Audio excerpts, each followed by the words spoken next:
matrix at the organization level, because as soon as you reach more than 300, 400, you need to have a common agreement, a common goal of what security means, because security is not reaching zero vulnerability.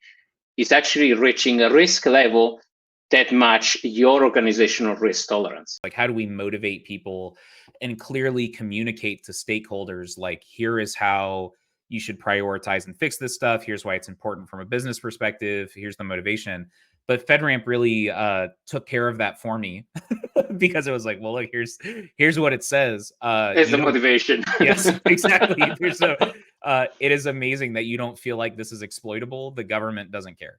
And so, like, it really offered the motivation there for people.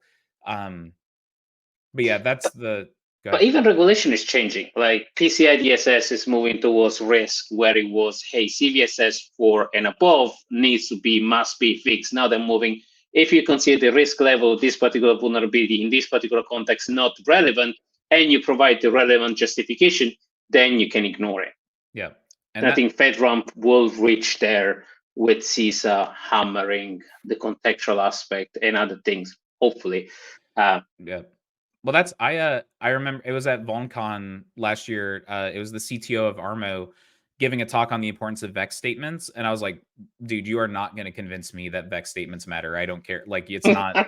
There's no way I walk out of here thinking this is important. But he managed to convince me, which I should have known better. Because like VEX statements are the hack to like get around all of this stuff. Where if you can, again, it's just.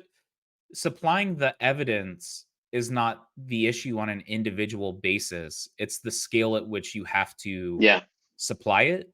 And people will look at it.